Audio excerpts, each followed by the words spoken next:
Olá, começa agora mais um Gestão Unesp, a oportunidade de conhecer as ações da reitoria da universidade. Neste programa nós falamos sobre as atividades da Pró-Reitoria de Planejamento Estratégico e Gestão com o pró-reitor, o professor Leonardo Bill. Professor Bill, muito obrigada mais uma vez por sua participação aqui na TV Unesp. Maria, eu que agradeço a oportunidade, uma vez mais à TV Unesp, de poder mostrar as nossas ações. Passamos aí mais um ano em atividade intensa dentro da nossa pró-reitoria e é uma oportunidade que nós encaramos assim com uma prestação de contas à nossa comunidade. Eu agradeço essa oportunidade.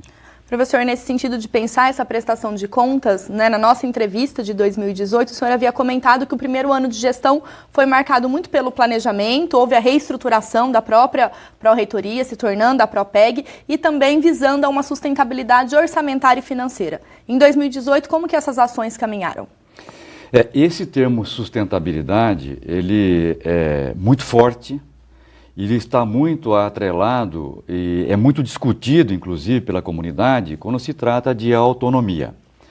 Então, não há como você desvincular sustentabilidade orçamentária e financeira da nossa autonomia, porque nós temos autonomia acadêmica, mas também autonomia de gestão dos nossos recursos. O que a comunidade precisa compreender, e que nós nos esforçamos, é que essa autonomia ela não implica em nós entendermos que a nossa universidade tem soberania. Embora nós tenhamos uma autonomia sobre os nossos recursos orçamentários, nós estamos sujeitos às normas e aos regulamentos do Estado, como qualquer outra instituição estadual. Nós podemos gerir o próprio recurso, mas temos a prestação de contas e todo o nosso orçamento ele está supervisionado pelas normas do Estado de São Paulo. Não é? Então isso é muito importante e não deve ser esquecido jamais pela nossa comunidade, não é? Professor, no sentido de tentar compreender essa sustentabilidade, foi apresentada no início de 2018 uma minuta com uma proposta de sustentabilidade orçamentária e financeira da universidade. Nós tivemos outros momentos na TV Unesp em que apresentamos essa proposta, inclusive com a sua participação, do professor Álvaro, do Rogério Buccelli. Em que sentido essa proposta, ela culmina nesse sentido de aliar o planejamento do recurso orçamentário e financeiro da universidade? Essa é uma questão extremamente importante para a nossa universidade. Na verdade, a minuta que foi apresentada, que ela trata especificamente de sustentabilidade orçamentária e financeira, é uma parte de uma proposta que a reitoria, como um todo, submeteu à comunidade e que trata de sustentabilidade como um todo. E por sustentabilidade, entenda-se não só, digamos assim, alterações no nosso caminho de gestão orçamentária e financeira, mas também visando melhorias na nossa estrutura organizacional, por exemplo, através de uma reforma administrativa, uma reforma acadêmica, assim. Que são os outros dois documentos que foram apresentados ao longo de 2018. Isso. E essa minuta, então, trata de documento número 1. Essencialmente de que ela tratava, não é? E trata ainda. Uma vez que nós entendemos ela ser extremamente importante, ela voltará a ser discutida no momento oportuno. O princípio básico que baliza aquela minuta eram 2 pontos, que nós não devemos utilizar mais do que 85% da nossa cota parte de ICMS com folha de pagamento, e que devemos ter uma reserva financeira, orçamentária e financeira, o ideal seria ao redor de 4 folhas de pagamento. Muitas pessoas poderiam perguntar se isso não seria exagerado. Nós chegamos a ter mais de 6 folhas de pagamento em reserva orçamentária e financeira. Não fossem essas folhas, essa reserva de 6 folhas que nós teríamos, nós já não estaríamos atravessando o mais momento que nós estamos atravessando hoje, ou seja, nós não conseguiríamos sobreviver a essa profunda crise econômica que o país foi mergulhado e que atingiu profundamente a nossa universidade. Então foi por conta daquela reserva que nós chegamos a um valor de mais de 850 milhões, que permitiu durante alguns anos consumir essa reserva, não é? Ou seja, nós estávamos utilizando mais do que a nossa cota parte era repassada para a universidade com folha de pagamento. E como é que a gente conseguiu sobreviver? Por conta dessa reserva que nós tínhamos. Isso vindo desde a gestão anterior, desde, não de outra, 2016. Não só anterior, como a outra ainda, mais uma gestão anterior ainda, que foi construindo essa reserva. Na verdade, essa reserva orçamentária financeira, ela é fruto de 3 gestões anteriores. O fato de nós colocarmos, por exemplo, como meta 85% da nossa cota de ICMS com folha, não é algo absurdo. Nós já tivemos momentos da nossa universidade aqui que nós utilizamos 75%. Aliás, o decreto fala em 75%. E não é um absurdo. As pessoas podem perguntar se não é exagerado 85%. Não, porque a universidade tem custeio, ela tem que sobreviver, ela tem investimentos. O recurso que nós recebemos de ICMS não pode ser utilizado só com folha de pagamento. Nós temos utilidade pública, não é?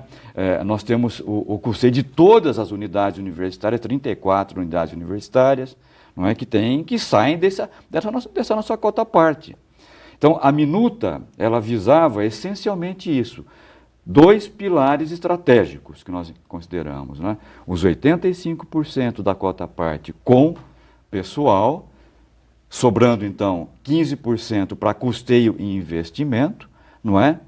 E a construção de uma reserva financeira de, no mínimo, de 4 folhas de pagamento, não é? Professora, essa minuta, então, ela foi discutida junto à comunidade, apresentada no Conselho Universitário.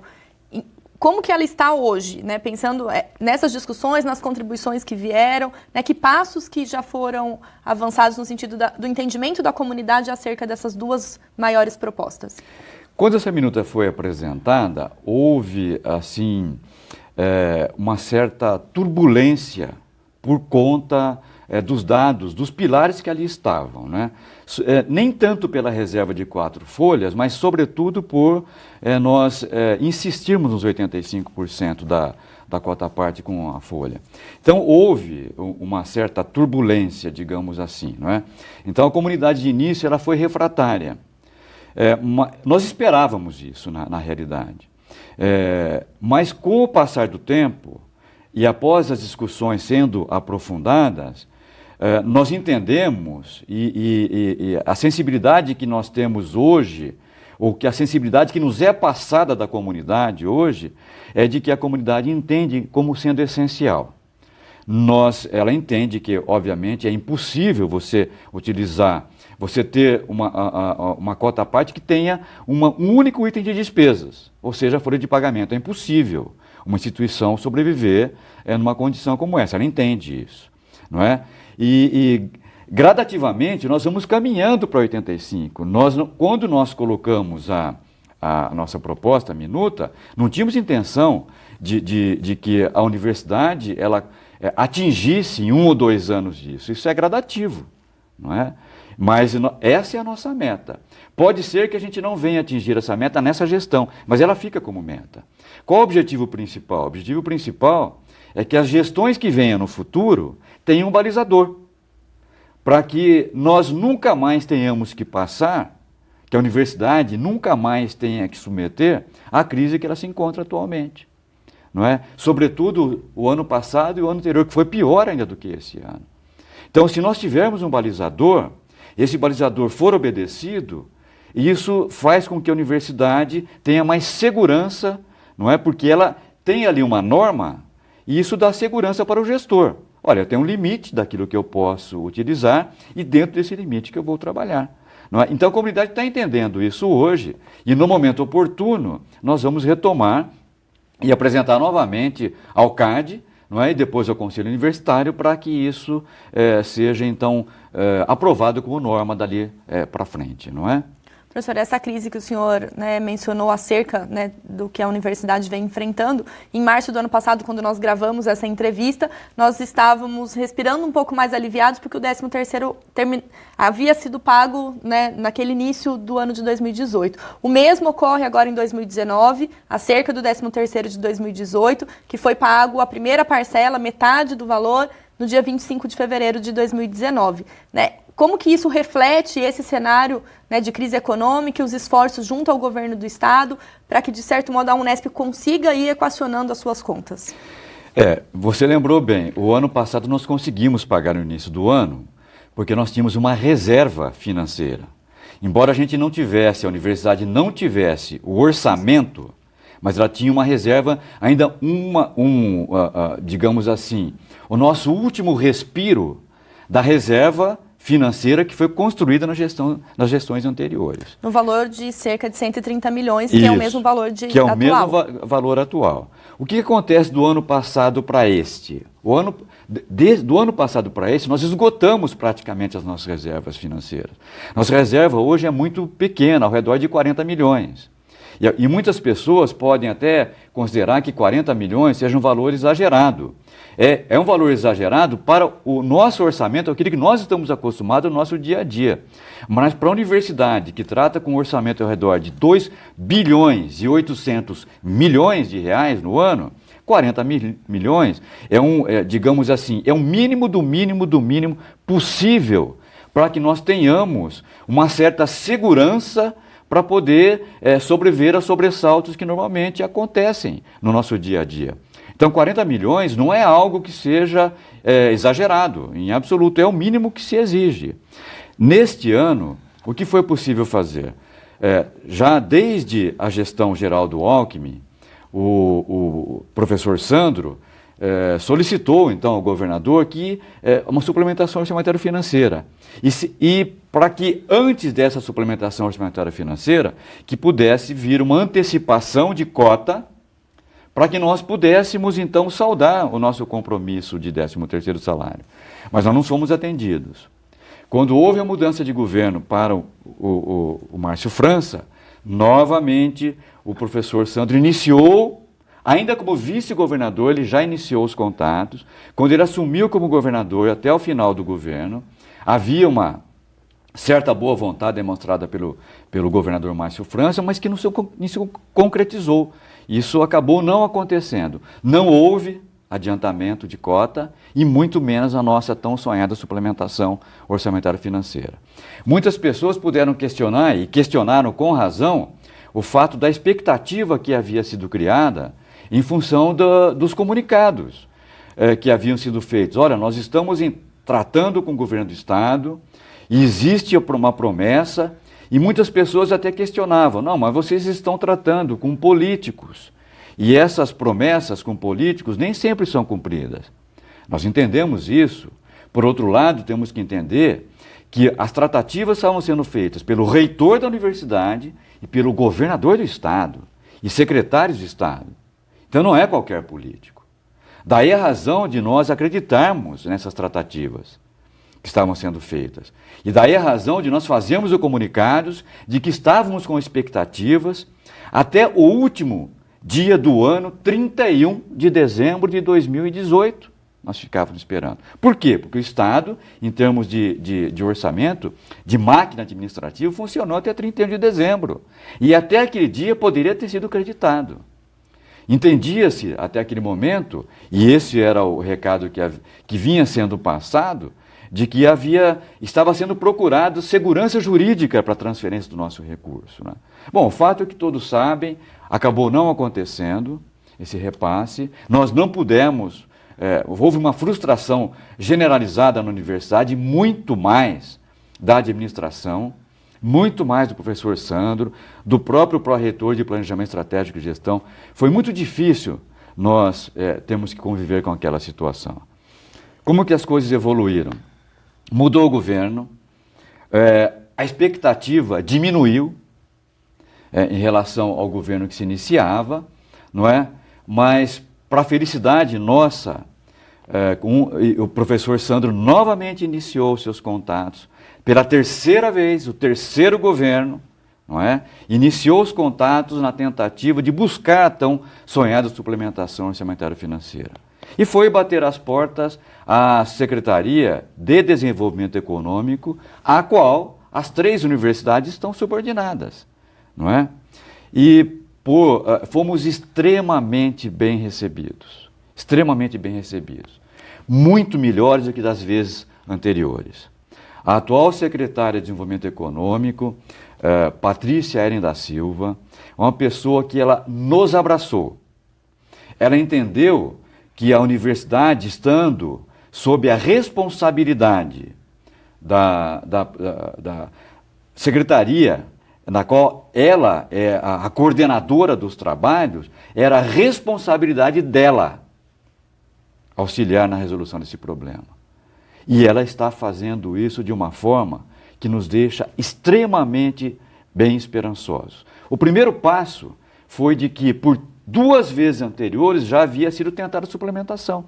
Desculpe, a antecipação de cota. As pessoas que não estão acostumadas no trato com a máquina pública não conseguem entender uma pergunta muito fácil de ser feita, mas difícil de ser respondida. Ora, se o dinheiro é nosso, é da universidade, e já existe a distribuição de cota à parte, qual é o problema de nós buscarmos um recurso que vamos receber em dezembro e alocarmos em fevereiro, março, abril, assim por diante? Isso é muito fácil. Não é fácil de ser feito. Não é fácil. É difícil. Porque você mexe com o orçamento do Estado de uma maneira geral. Porque ele tem que antecipar 130 milhões, não é só orçamento, de finança, quer dizer, é de dinheiro, do financeiro, tem que antecipar isso. Porque nós não temos esse recurso. E isso mexe no orçamento e no financeiro do Estado. O Estado também depende de cota à parte de ICMS. Ele precisa antecipar isso daí. Então, é uma tratativa que foi feita com o Desenvolvimento Econômico e com a Secretaria de Fazenda e Planejamento, que agora são uma só, não é? Que é chefiada pelo ex-ministro Meirelles. Não é? E foi capitaneada pela secretária Patrícia Eren. E nós conseguimos sucesso já na antecipação de cota. Tanto que foi feito o pagamento no dia 25 de fevereiro, não é, da primeira parcela de 50%. Muitas pessoas perguntaram por que não houve antecipação total. Foi impossível fazer antecipação. Esse era o nosso desejo, não é? Mas a Fazenda ela nos não condicionou, mas ela mostrou a dificuldade de antecipar numa cota só. Então ela colocou isso em fevereiro e a outra em maio. Que são 65 milhões em cada um desses dois momentos. 65 milhões nesses 2 momentos. Então o primeiro já foi feito, já foi pago, e a segunda virá em maio. Professor, qual que é a implicação, né, de ter essa antecipação, pensando no orçamento da universidade já aprovado, né, ao longo de 2019? Bom, a antecipação de cota, ela nos alivia, digamos assim, momentaneamente, não é? No momento em que você recebe a antecipação de cota. O que nós não podemos esquecer é de que esse orçamento continua sendo o mesmo da universidade, não mudou. Vai fazer falta lá na frente, Vai fazer falta lá na frente. Do ponto de vista orçamentário, e o orçamento é anual, e isso é importante que a comunidade tenha em mente, é muito comum nós fazermos, baseado no que nós fazemos no nosso dia a dia, trabalhar na nossa residência, na nossa família, com orçamento mensal. Mas a universidade não pode viver com orçamento mensal.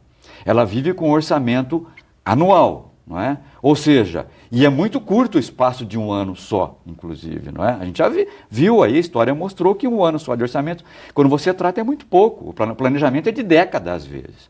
Então, vai chegar em dezembro, isso que foi antecipado deverá ser reposto. E ele tem que ser construído durante o ano. O que aconteceu quando nós temos um orçamento? É feito com base numa previsão de arrecadação de ICMS. Que se esse ICMS não se concretizar... o déficit é maior ainda. O déficit é maior ainda. Pode ser que nós cheguemos em dezembro e nós não tenhamos todos os 130 milhões. Porque se o ICMS não se concretizou. Então isso a comunidade tem que ter em mente. Tanto que nós já vamos iniciar o ressarcimento desse adiantamento a partir de junho desse ano. Com parcelas de 18 milhões, 600 e alguma coisa mil reais por mês. Eu não lembro o valor exato aqui agora. Mas é acima de 18 milhões que nós temos que repor por mês repor. a partir de junho. Junho, julho, agosto, até chegar a dezembro para repor os 130. É fácil fazer a conta. Os 130 milhões que nos foram adiantados foram divididos em 7 parcelas. O que o governo nos fez? As pessoas podem perguntar. Bom, então isso não resolve. Não, nós sabemos que não resolve. Mas já houve algo que nunca houve anteriormente. Que nós conseguimos, então, ultrapassar esse período mais difícil. Mas parou aí, então, qualquer tipo de ação com relação à busca de novos valores para a universidade? Não, óbvio que não. Não é? Então, as nossas tratativas com o governo continuam.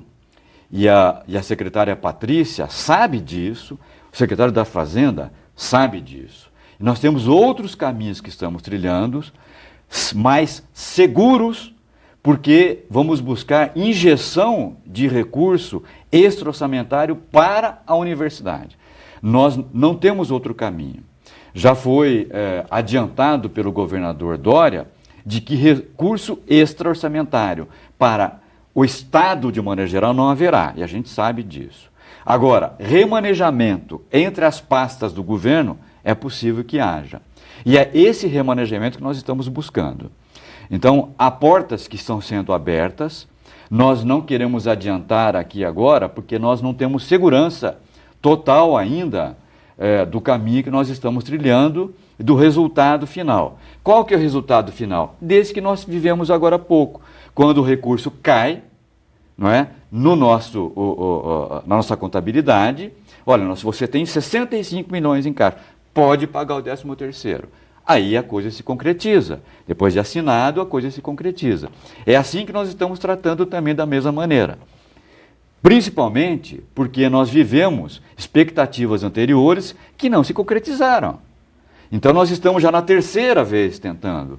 Então e nós estamos próximos de um final feliz.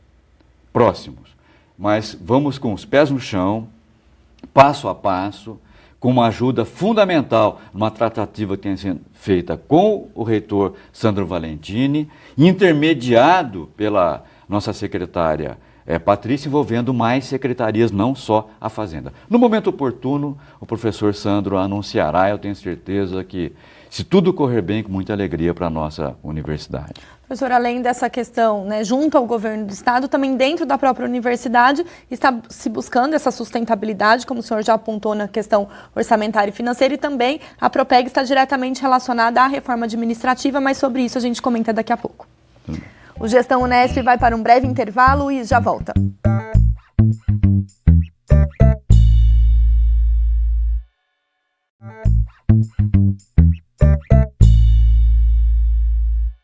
O Gestão Unesp está de volta e hoje nós comentamos as ações de 2018 e 2019 da Pró-Reitoria de Planejamento Estratégico e Gestão com o pró-reitor, o professor Leonardo Bill. Professor, nós comentávamos acerca, né, do cenário financeiro nesse início de 2019, né, em que a Unesp se encontra a partir dessa antecipação, né, do recurso vindo do Estado. Mas também internamente a Unesp ela vem discutindo medidas, né, de reestruturação que visam em algum momento a uma determinada economia ou a uma reestruturação para garantir a sustentabilidade. Uma delas é a reforma administrativa, que também é encabeçada pela Propeg. Eu gostaria que o senhor comentasse, né, o que essa reforma traz para a comunidade e como que as discussões avançaram no fim de 2018. Relembrando quando nós tratávamos agora há pouco da minuta de sustentabilidade, e eu me referi que a minuta era parte de um documento maior, que é proposta de sustentabilidade para a Unesp. Então, aquela parte 1, a parte 2 que trata de reforma administrativa e a parte 3 que trata de reforma acadêmica. Então, esse conjunto de medidas que visa dar aos gestores que nos sucederão um norte e um balizamento das ações, não é? Porque o que nós queremos... Eu sempre costumo dizer, nas vezes em que eu discuto no CAD ou no Conselho Universitário, o que eu quero é que o meu sucessor não tenha que tomar as medidas e nem fazer os comunicados que eu fui obrigado a fazer. Que a grande parte deles não foram muito não desejava ter feito. Então, quando nós estamos propondo um documento de sustentabilidade orçamentária e financeira, ela engloba também mudança na sua estrutura organizacional. E aí a gente trata da chamada reforma administrativa. E por que ela está sendo proposta, não é? E eu sempre faço questão de frisar, o documento que foi colocado para a comunidade, a primeira palavra que está ali é proposta. E isso é importante que a comunidade tenha em mente. É um estudo que a administração superior da universidade colocou à comunidade. Para você ter uma ideia, em setembro de 2018, esse documento foi colocado para a comunidade. Então, estão praticamente 160 dias para a comunidade discutir reforma administrativa e reforma acadêmica. E nós temos intenção de aprová-la em maio. É um tempo curto? Não é um tempo curto. Houve um tempo suficiente para aquelas pessoas, aqueles órgãos, aquelas instâncias administrativas que tinham algo a contribuir, que pudessem contribuir com essa reforma. A ideia, quando nós colocamos o documento, não foi no sentido de que tudo que ali estava deve ser aprovado como foi apresentado. Então, em princípio, houve uma certa refração. Isso faz parte do ser humano, de mudar algo. Por que ela foi proposta? Em primeiro lugar, porque havia muita redundância. Não é? Há campos complexos, por exemplo, não é? Esse aqui é um campus complexo em Bauru, onde nós estamos hoje, não é? Onde há redundância. Então, há atividades repetidas dentro do mesmo campus, como tem aqui, como tem Araraquara, como tem Botucatu, como tem Rio Claro e assim por diante. Isso tem que ser revisto, não é? E mesmo em em cidades onde você não tem campus complexos, nós podemos mudar alguma coisa na estrutura organizacional que hoje não se justifica mais. Processos administrativos que permanecem os mesmos há décadas. E isso nós temos que mudar. Por exemplo, com a implantação de sistemas institucionais. Esses sistemas nos ajudam muito, não é? A pular etapas. Tá certo? E isso que a gente busca com a reforma administrativa, maximizar, não é, os nossos recursos humanos. Muitas pessoas não gostam desse termo de recursos humanos. As pessoas que nós temos, que trabalham e que fazem parte da universidade, o que é a essência da universidade? Não é o prédio, não é o equipamento, são as pessoas que estão ali, né? Então nós temos que maximizar esse nosso capital humano, não é? E deve ficar claro para a comunidade algo muito importante. A Unesp nunca mais terá o tamanho que ela teve há 10 anos atrás. E uma questão deve ser colocada e a comunidade deve pensar. Supondo que nós tivéssemos recursos suficientes para repor todas aquelas vagas de servidores técnico-administrativos e docentes que nós deixamos de preencher por aposentadoria, por exemplo, não é? Ou por exoneração. Não é? E a pergunta que se faz é o seguinte: nós precisaríamos de todas as vagas, a reposição de todas as vagas? Eu tenho certeza que a própria comunidade chega à conclusão que não há necessidade de repor todas elas. E é essa a conclusão que nós chegamos. Então, muitas vezes, nós temos que compartilhar serviços. Por isso a ideia de um centro de serviços compartilhado. Por isso a ideia de um centro de serviços compartilhado, não é? Então, se nós temos, por exemplo, 5 unidades de recursos humanos em em determinado município que tem lá 5 unidades universitárias, vamos dizer assim, não é? Será que há necessidade de replicar essas 5? Ou nós podemos centralizar esses serviços e atender a todas as unidades ali, compartilhando o serviço? Não podemos fazer isso? Sessões de transporte, licitação, não podemos fazer licitação compartilhada? Compras compartilhadas. Esse tipo de compartilhamento de serviço que nós buscamos com a reforma administrativa. A essência da reforma administrativa está no compartilhamento de serviços, né? Na criação de centros de serviços compartilhados. E isso é uma ideia que nasceu da Unesp? Não. Isso já vem. As grandes corporações internacionais fazem isso há décadas. E algumas pessoas podem colocar, bom, mas isso são empresas particulares e nós somos uma universidade. E isso não se aplica aqui, aplica-se à nossa universidade. E, digamos assim, nós tínhamos ideia de um pioneirismo que a Unesp traria com relação à criação de centro de serviço compartilhado, mas nós, mais uma vez, estamos atrás. A USP já faz isso. Só para efeito de comparação, a USP, só em Ribeirão Preto, que ela tem uma unidade, ela tem campus em Ribeirão Preto, ela tinha 11 RHs em Ribeirão Preto. Ela compartilhou o serviço lá. Então, é um exemplo, é um modelo que nós devemos, que nós, antes de propormos, não sabíamos que a USP tinha. Quer dizer, isso vem mostrar para nós que estamos no caminho certo. Porque foi uma coincidência muito feliz em saber que a USP está fazendo isso também. Algumas pessoas podem perguntar se isso implica em corte de posições. Não, em absoluto. O centro de serviço compartilhado não implica em dispensa de pessoas. Nós nem temos como falar em dispensa, porque faltam pessoas. Não é? Muitas pessoas, às vezes, nos perguntam que a USP resolveu parte do seu orçamento com um PDV, por exemplo. Nós não temos nem condição de fazer e nem podemos fazer, porque nós não temos servidores para serem cortados das suas funções. Faltam servidores para nós. Nós temos que repor algumas posições. Então isso está fora de cogitação. A criação de centro de serviço compartilhado é para maximizar os recursos humanos, as pessoas que trabalham na nossa universidade, com atividades afins. Mas aí realocações... Realocações, isso é possível. Então, com realocações, você consegue, então, repor uma determinada função, não é? De uma pessoa, de um profissional que já existe na universidade, não é? Então, é isso que a gente pensa. Quer dizer, isso a longo prazo, essa gestão atual vai, digamos assim, sentir os efeitos favoráveis da implantação do centro de serviço compartilhado? Não. Nós estamos pensando lá na frente, não é? Nós estamos pensando lá na frente. Para quem vier lá na frente, então que aí vai trazer uma economia de recursos.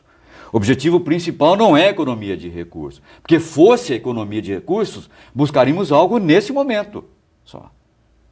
Mas não é nesse momento que nós estamos pensando, é ao longo do tempo, não é? E de trazer também uma estrutura administrativa mais moderna. Professor, essas alterações, né, nessa área de recursos humanos, ou melhor dizendo, gestão de pessoas, têm sido implantado em 2 coordenadorias centrais que estão sob a responsabilidade da Propeg, que é a Coordenadoria de Gestão de Pessoas e a Coordenadoria de Segurança e Saúde do Trabalhador. Exato. Então, também no sentido de informatizar processos e também articulando algumas propostas, né, que visam melhorar os procedimentos, no caso da perícia médica, com uma nova resolução. Gostaria que o senhor apontasse esses avanços que ao longo de 2018 nós tivemos nessas coordenadorias, visando aí ao bem-estar, a qualidade dos serviços prestados à nossa comunidade.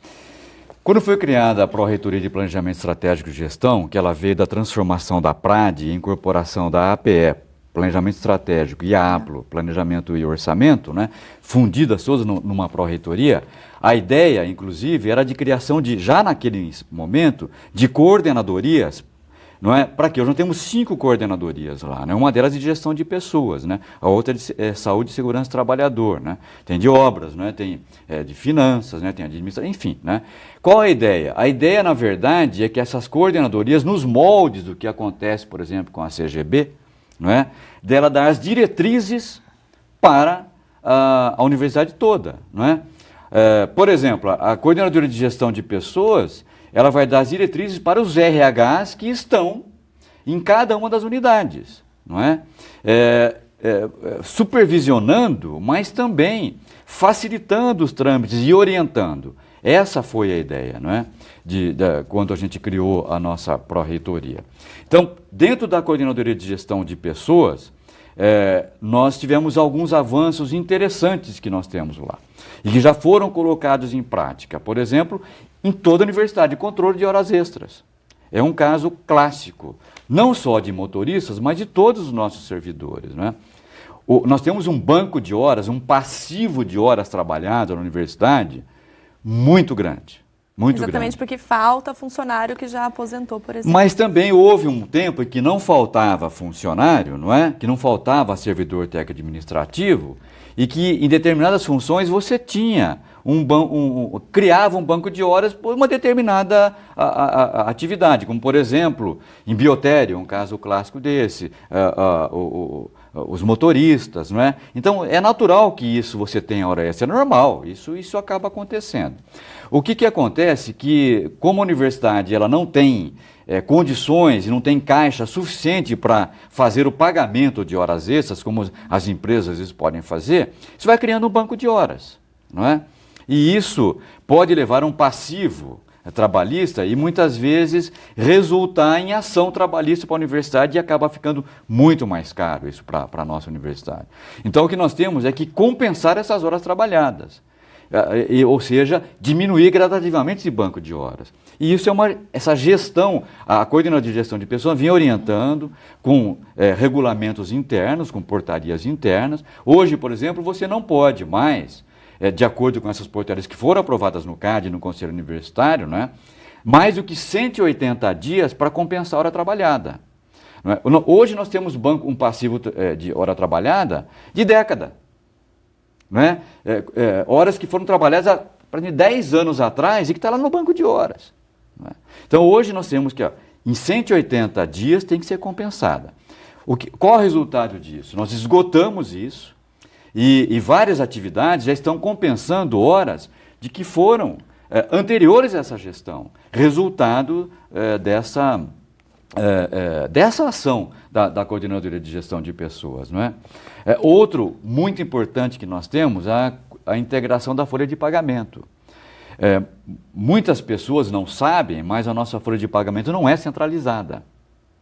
Não é centralizada. As folhas de pagamento são feitas nas unidades, são conferidas nas unidades, depois é encaminhada para a reitoria e o pagamento lá é feito tá certo? Mas ela não é centralizada. O que nós queremos, na verdade, é centralizar a folha de pagamento, porque facilita o planejamento das nossas atividades, né? Além de evitar redundância, não é? De atividades. Se conseguirmos centralizar folha de pagamento, a empresa, as pessoas não gostam que falhe, mas temos que seguir bons exemplos, mesmo que seja do setor privado. A Nestlé, por exemplo, tem a folha de pagamento mundial centralizada em um local, com moedas diferentes em outros países, e consegue fazer isso. Se nós estamos dentro da mesma universidade e não conseguimos fazer, então isso é mais uma ação da CGP, nós estamos trabalhando em cima disso. Né? Sistema de contratação docente, nós estamos trabalhando com sistema informatizado de contratação docente. Né? Hoje, por exemplo, o tempo médio de contratação, de iniciar o processo no departamento, até a assinatura do contrato, em que o docente inicia a sua atividade, 361 ano. Um ano. Não é? Com a implantação do sistema de contratação docente, nós reduzimos pela metade, em 181 dias em média. Isso é fruto de trabalho que essa coordenadoria vem fazendo em conjunto com as unidades. Né? Um caso muito importante que nós vimos agora, né? No caso de professor substituto, isso já está informatizado, já imediatamente agora. Né? Isso também é fruto de trabalho que a gente vem vindo juntamente com a coordenadoria de informática, né? Do qual a gente deve um agradecimento profundo, que atualmente está sendo capitaneada pelo professor Ney Lenk, tem feito um trabalho assim, muito próximo da informática e das demandas de cada um. Não só da nossa pró-reitoria, que é a maior, mas não quero dizer que ela seja mais importante, mas ela é maior em número de pessoas. Em número de pessoas, não é? Com as demais pró-reitorias, a universidade toda. Outra coordenadora que está conosco é a de saúde e segurança do trabalhador, não é? Então nós tínhamos, por exemplo, contratado há pouco tempo atrás um software externo, né? A gente pagava por ele um contrato que nos custava, né? Para poder gerenciar as atividades da Coordenadoria de Saúde e Segurança do Trabalhador, né? Foi desenvolvido também, juntamente com a informática, o SISGO, que é o Sistema de Gestão Ocupacional. Volta e meia precisa ficar olhando porque é muita sigla, é muito sistema, não é? Então, esse sistema de gestão ocupacional ele permite registrar de forma integrada as informações de segurança e saúde do trabalho de toda a universidade, que é isso que a gente busca, não é? Para poder saber como que está o controle da saúde ocupacional do nosso servidor, não só docente, também como técnico, todo o nosso servidor técnico administrativo e docente que nós temos aqui. Isso resultou numa instrução normativa, né, visando aos procedimentos da perícia médica também, a um movimento também no sentido de rediscutir a insalubridade por conta de uma portaria, né, do Estado, né, como que essas duas coordenadorias elas têm atuado em conjunto para favorecer esse nosso trabalhador da Unesp? Você tocou num ponto extremamente importante que eu vejo que interessa ao trabalhador da universidade, mas também à gestão, não é? Que é a insalubridade, o caso da insalubridade. Quer dizer, a insalubridade, se um trabalhador recebe um adicional no seu salário por insalubridade, é porque as condições em que ele trabalha causam algum dano à sua saúde. O ideal é que o trabalhador não tivesse isso, não é? Mas, uma vez que há atividades e há funções inerentes, não é? E que isso traz algum risco, então o mínimo que uma instituição tem que fazer é compensar de alguma forma isso, não é? Se bem que saúde não se compensa, não há como se compensar saúde. Mas o mínimo que se tem, pelo menos atendendo a legislação, que a gente faça isso. No caso de insalubridade, esse é um caso clássico e foi solicitado. Na verdade, não foi solicitado, foi determinado pelo Tribunal de Contas do Estado de São Paulo, por conta de uma ação trabalhista, né, de insalubridade. Então, isso se estendeu a toda a máquina pública do Estado de São Paulo. Não só as universidades, mas a todas as secretarias do Estado de São Paulo, isso já na gestão do governador Geraldo Alckmin, isso aqui. Então, foi determinado que se fizesse revisão de todos os laudos.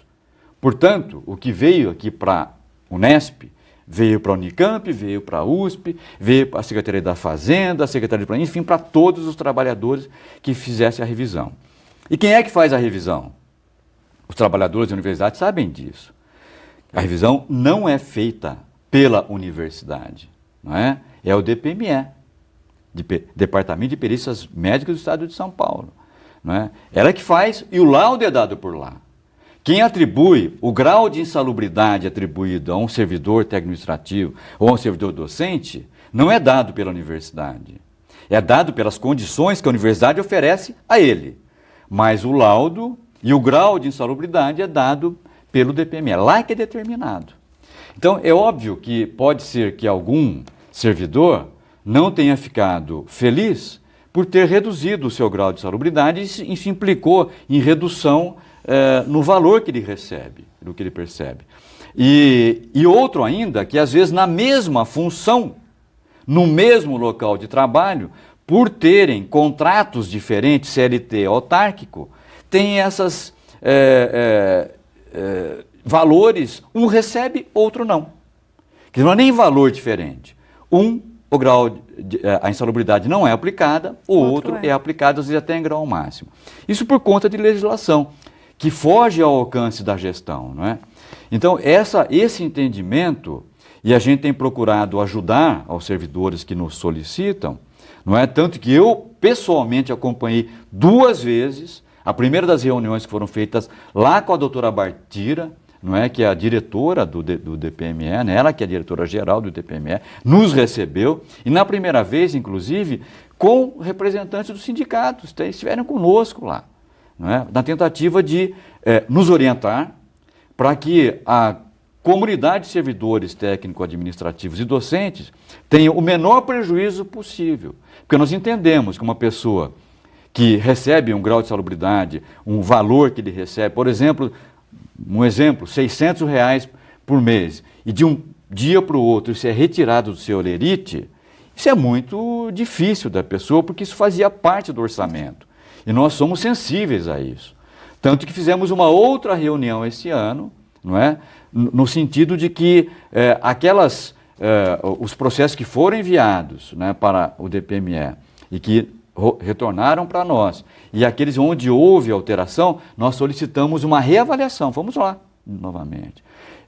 Pedir para que fiscais, então, lá do DPME, fossem à unidade para verificar as condições de trabalho, no sentido de que pudesse reavaliar, mas também repor, né, recompor o grau de insalubridade que a pessoa tinha. Esse é o nosso desejo, que ninguém perdesse.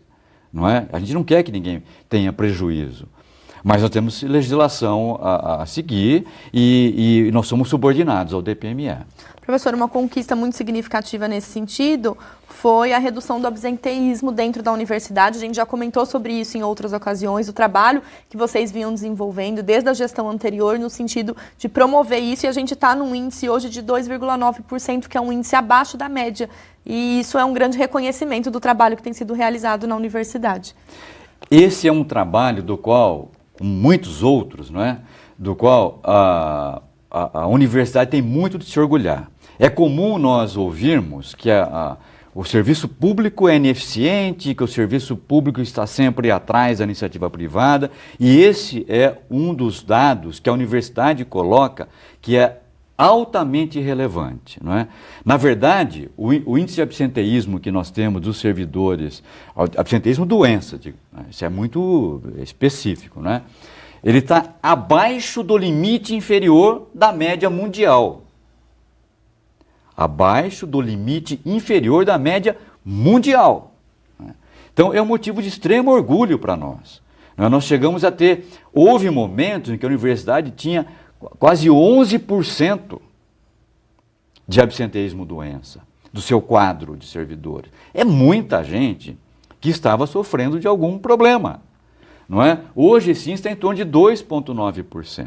E quando nós fomos a nossa universidade participou de congresso, não é? E o trabalho que foi apresentado nesse congresso, eu faço questão de ler o título desse trabalho, que chama-se Estratégias para a Redução do Índice de Absenteísmo Doença em Servidores Autárquicos de uma Instituição Pública de Ensino. Foi premiado esse trabalho aí, não é? Pelos resultados alcançados. Ao longo de 10 anos, né? Ao longo de 10 anos. Quer dizer, você reduzir o índice de absenteísmo doença não é de uma hora para outra. Então, isso mostra planejamento. Isso foi uma atividade planejada dentro da universidade e que deu resultado. Então, vem comprovar que o planejamento leva a um resultado, mas o planejamento não pode ser feito para uma gestão. Isso aqui lá ultrapassa as gestões. Não é? E é esse modelo que a nossa própria universidade nos oferece, que nós queremos seguir com toda a nossa universidade. Né? Professor, e outra demanda que está nessa área de planejamento é a gestão energética dentro da universidade, para a qual a gente já tem resultados, mas sobre isso a gente conversa daqui a pouco. O Gestão Unesp faz mais uma pausa e já volta.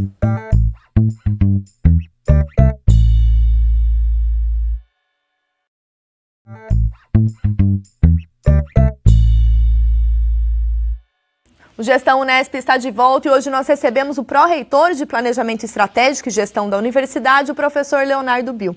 Professor, nós comentávamos sobre ações que têm tido um resultado substancial dentro da universidade, via Coordenadoria de Gestão de Pessoas, via Coordenadoria de Saúde e Segurança do Trabalhador, e também é uma ação muito efetiva de vocês, até mesmo por conta do convênio Unesp Santander, na área de gestão energética, já vindo com ações anteriores ao projeto vinculado ao convênio. Eu gostaria que o senhor apontasse, né, que resultados nós obtemos ao longo de 2018 nessa área. Nós obtivemos, desculpa.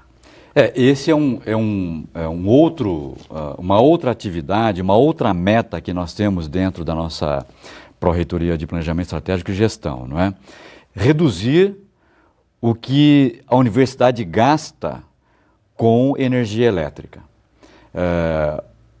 Em média, a gente tem gasto, é importante que a comunidade saiba, algo ao redor de 27 milhões de reais por ano com energia elétrica. Esse é um montante de recursos muito significativo. E a ideia nossa é reduzir. Os contratos, logicamente, já são muito bem feitos atualmente nesse mercado cativo que a gente chama. não é? Então, quando se faz um contrato, por exemplo, com a CPFL, com a Electro, enfim, todas as geradoras e transmissoras de energia, isso já se busca adequação de contrato para que a gente tenha o menor valor a ser pago. Então, há um ajuste no consumo ao longo do dia, qual hora que você gasta mais ou gasta menos. Por isso que às vezes você tem às 5 da tarde, quando ainda está calor, um corte no ar-condicionado, ele deixa de funcionar porque faz parte de um contrato e você não pode ultrapassar o pico da energia elétrica. Esse é o mercado cativo, né, que a gente normalmente tem e que a universidade vem utilizando. Mas existe, e as pessoas, talvez algumas pessoas não saibam ainda, o mercado livre para a energia elétrica. O que é o mercado livre? Ora, onde você compra a energia, não é, de outros fornecedores que não são aqueles que você está acostumado. Então você tem as linhas de transmissão, não é? E você pode ter uma outra geradora, não é? Uma outra empresa que vai te fornecer a energia. Pode ser que nessa cidade seja a CPFL que seja responsável, mas você, como um cliente, pode comprar essa energia de uma outra fornecedora no Mercado Livre, né? Então, isso que é, na essência, essa mudança, que está sendo coordenada pelo engenheiro Arthur, um engenheiro eletricista, não é? Que está dentro da coordenadoria de engenharia nossa lá, que é coordenada pelo engenheiro César Brandão, né? Então, o Arthur vem levando isso já há algum tempo, ele tem experiência nesse tema e propôs isso para o professor Sandro, inclusive em campanha ainda, não é? E o professor Sandro gostou da ideia quando então, ele foi eleito e já implantou, já iniciou essa tratativa. Em que pé que nós estamos hoje? O que visa isso? Isso visa, na verdade, uma redução de ao redor de 20% de energia elétrica, gasto de energia elétrica. Não é que vai reduzir o consumo. Nós vamos reduzir imediatamente, né, o valor que a universidade despende com energia elétrica, comprando só no Mercado Livre, né?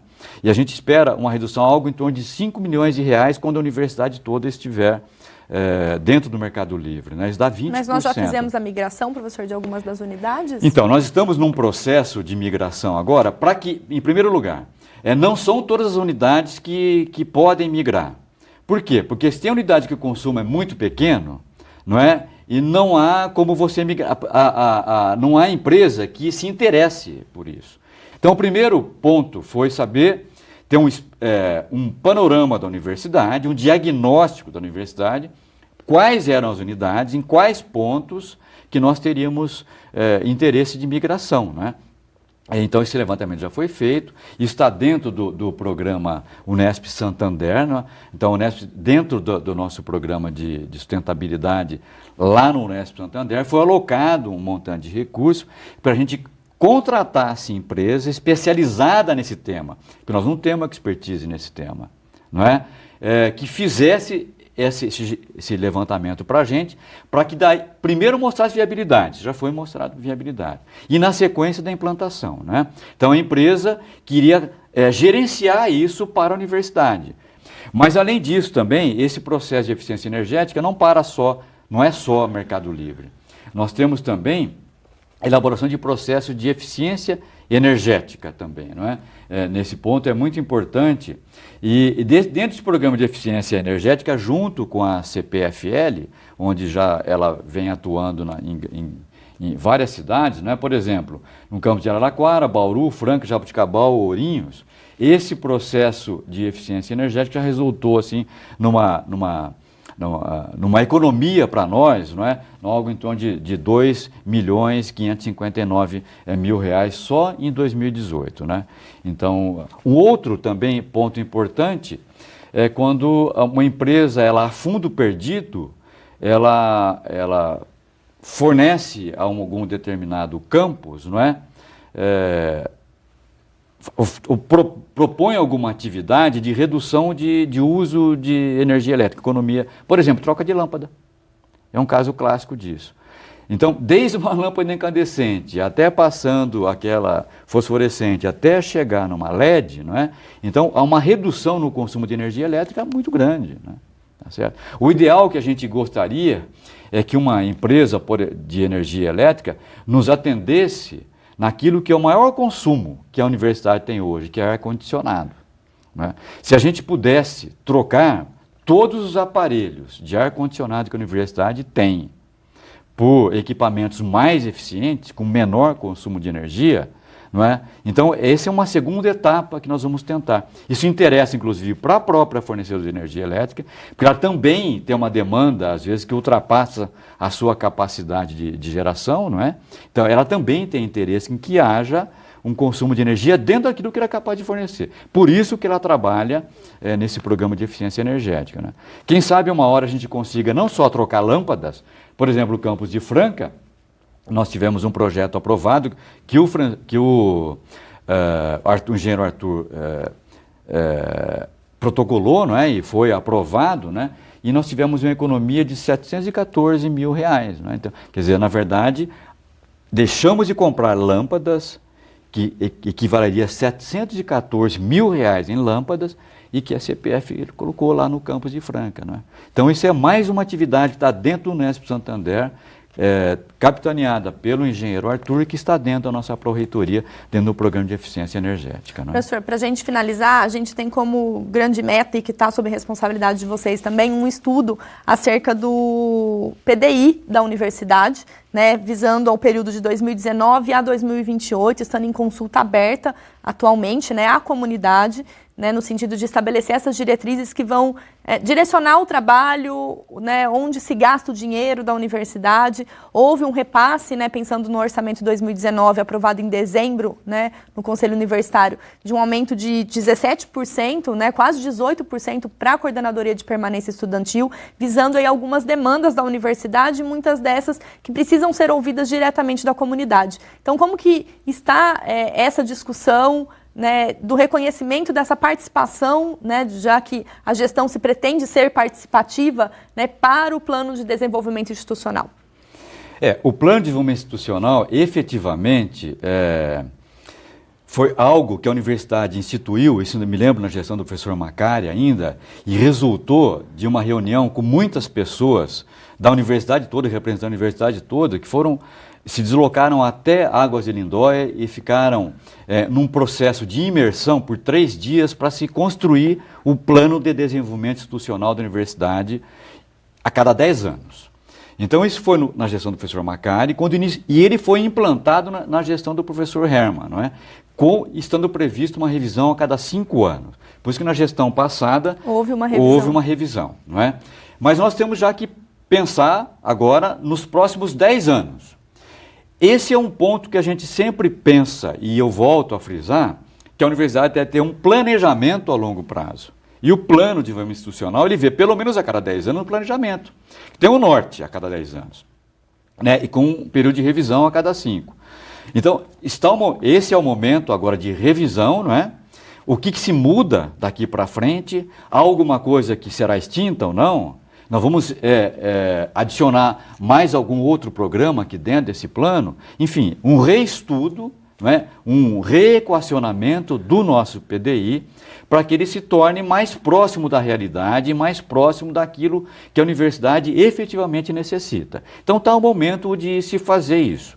Isso vai para a comunidade toda, logicamente ela participa, vai para os departamentos, vai para as unidades, não é? Depois isso volta para a reitoria, sistematizado, é construído um novo documento que é apresentado para os colegiados, as nossas decisões são colegiadas, e quem aprova o plano de desenvolvimento institucional é o Conselho Universitário, né? Então isso vai ser colocado no Conselho Universitário, que é o órgão máximo da nossa universidade, não é?